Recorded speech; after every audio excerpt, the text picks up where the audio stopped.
Hello, எல்லாருக்கும் வணக்கம். இன்றைக்கி வாழைப்பூ கூட்டு பண்ண போகிறேன். வாங்க எப்படி பண்ணலான்னு பார்க்கலாம்.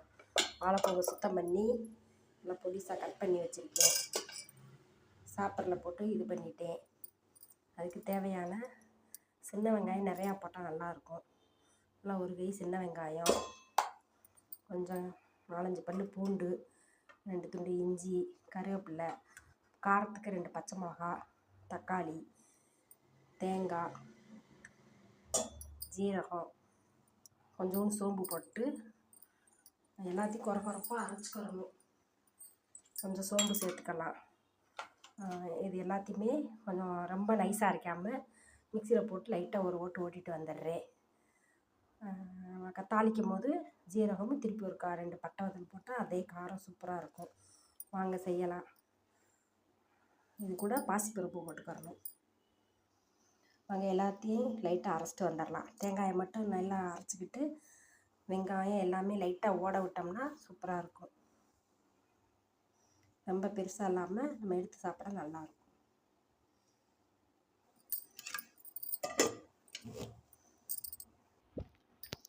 இந்த அளவு நைஸாக அரைச்சிக்கிட்டு இதில் எல்லாத்தையும் சேர்த்துடலாம்.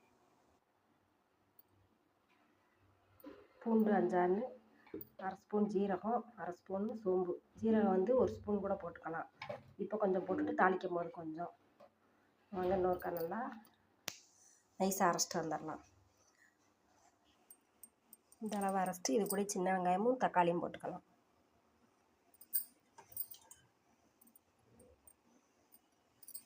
சின்ன வெங்காயம் நிறையா போட்டோம்னா நல்லா டேஸ்ட்டாக இருக்கும்.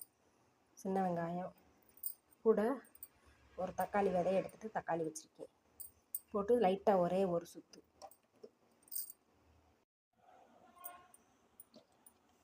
இந்த மாதிரி குறப்பாக அரைச்சிக்கிறணும். ரொம்ப நைஸாக அரைக்கக்கூடாது. இதே மாதிரி அரைச்சிக்கிறணும்.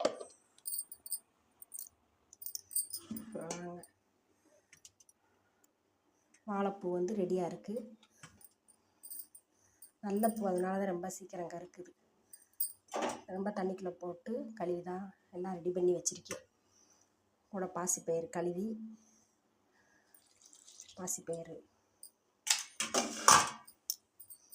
கூட நம்ம இந்த சோறு கழுவி தண்ணி இருக்குது பாருங்கள், இது விட்டோம்னா நல்லா டேஸ்ட்டாக இருக்கும்.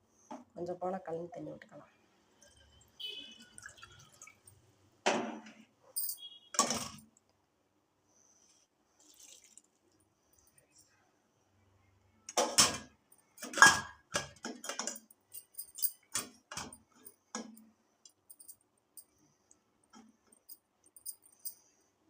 கூட 2 பச்சை மிளகா, ஒரு கருவேப்பிலை அப்படி முழுசாக போட்டுக்கலாம். அரைச்சி வச்சுட்டா எல்லாத்தையும் அப்படியே போட்டுவிடும்.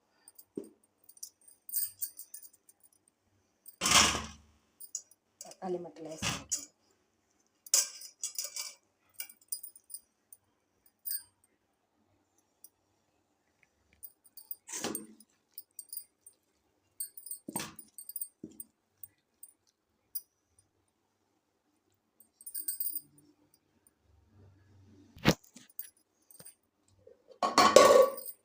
தண்ணி ரொம்ப இருக்காது. தண்ணி அளவாக தான் இருக்கும்.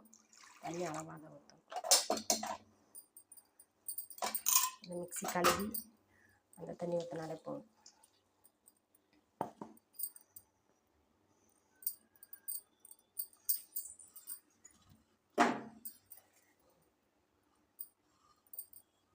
தேவையான அளவு உப்பு,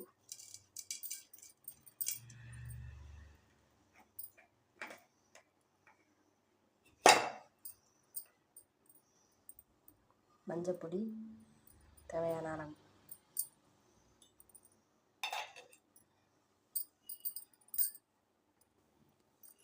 நல்லா கிண்டி விட்டுக்கலாம். 2 விசில் விட்டோம்னா போதும், நல்லா வெந்துடும். தண்ணி இந்தளவு போதும். 3/4 டம்ளர் தண்ணி தான் விட்டுருக்கேன். இன்னும் கொஞ்சம் வேணால் விட்டுக்கலாம்.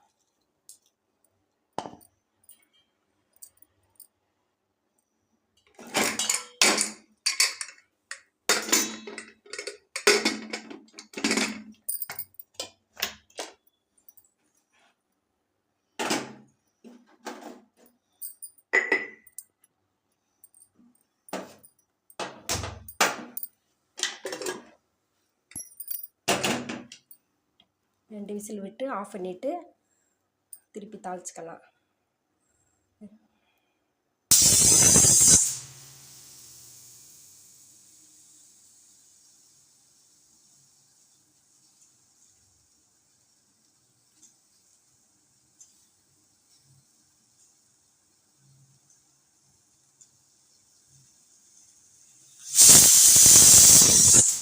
விசில் விட்டு இறக்கி வச்சிடலாம்.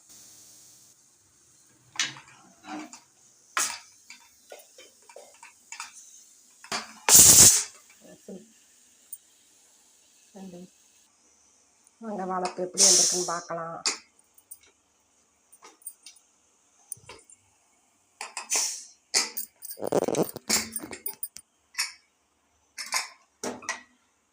தண்ணி கரெக்டாக இருந்து நல்லா வெந்துருச்சு. உப்போட வாழைப்பூ பாசிப்பருப்பு கூட்டு பருப்பெல்லாம் நல்லா கரெக்டாக மசிஞ்சிருக்கு.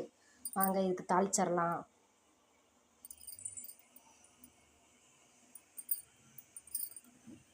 சூடாயிடுச்சு, ஹீட்டாக இருக்குது. சைடு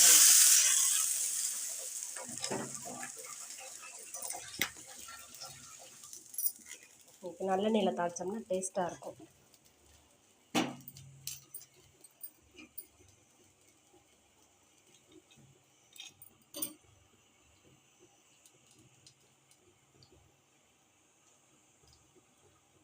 ஒரு ஸ்பூன் நல்லெண்ணெய்,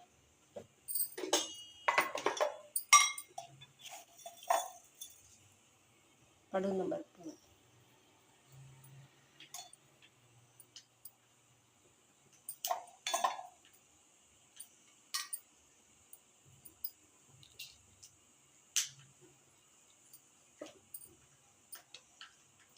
ஜீரகம் 1/2 ஸ்பூனு,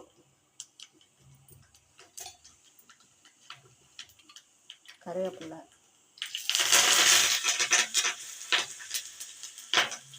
பட்டை வத்தல். முதல் 2 பச்சை மிளகா போட்டிருக்கோம். இப்போ 2-3 பட்டை வத்தலை கிள்ளி வச்சுருக்கேன். சின்ன வெங்காயம் 1 கைப்பிடி,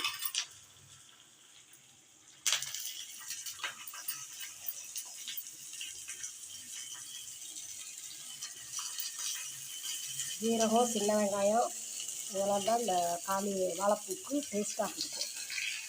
உடம்புக்கு ஆரோக்கியமான வாழைப்பூ. பெண்களுக்கு இது நல்லது, ரொம்ப நல்லது உடம்புக்கு, ரத்தப்பைக்கு நல்லது. நான் வாழைப்பூ வாங்கினா அப்படி தான் பண்ணுவேன். வாழைப்பூ பாசிப்பருப்பு கூட்டு. வெங்காயம் கொஞ்சம் நல்லா வதங்கிக்கணும்.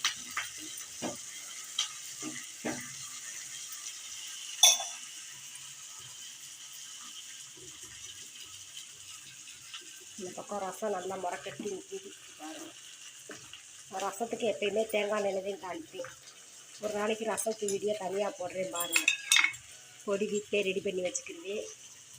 இந்த மாதிரி தான் நான் ரசம் வைப்பேன். ரசத்துக்கு எப்பயும் தேங்காய் எண்ணெய் தான் ரசம் தாளிப்பேன். சூப்பராக இருக்கும். ரசம் முறக்கட்டி நிற்கிது.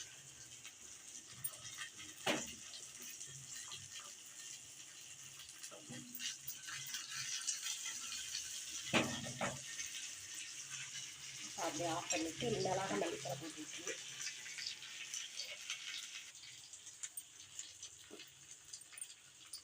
ரசம்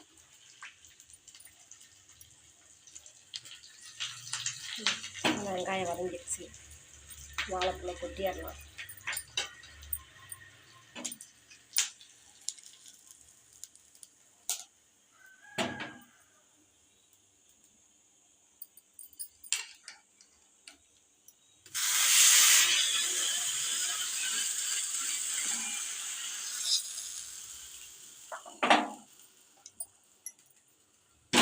கடுப்பில் வச்சு ஒரு 2 நிமிஷம் லேசாக சூடு எடுத்து கிண்டிட்டு ஆஃப் பண்ணிடலாம். ஒரு 2 நிமிஷம் இதாகட்டும். நல்லா கரெக்டாக வந்துருச்சு. வாழைப்பூ பாசிப்பருப்பு கூட்டு இது நம்ம அப்படியே சாதத்தில் ஊற்றி பிசைஞ்சு சாப்பிடலாம். கூட ரசம் வச்சுருக்கோம். சாதம் ரெடியாக இருக்குது. வாங்க சாப்பிட போகிறோம். நீங்களும் சாப்பிட்லாம். இதே மாதிரி வாழைப்பூ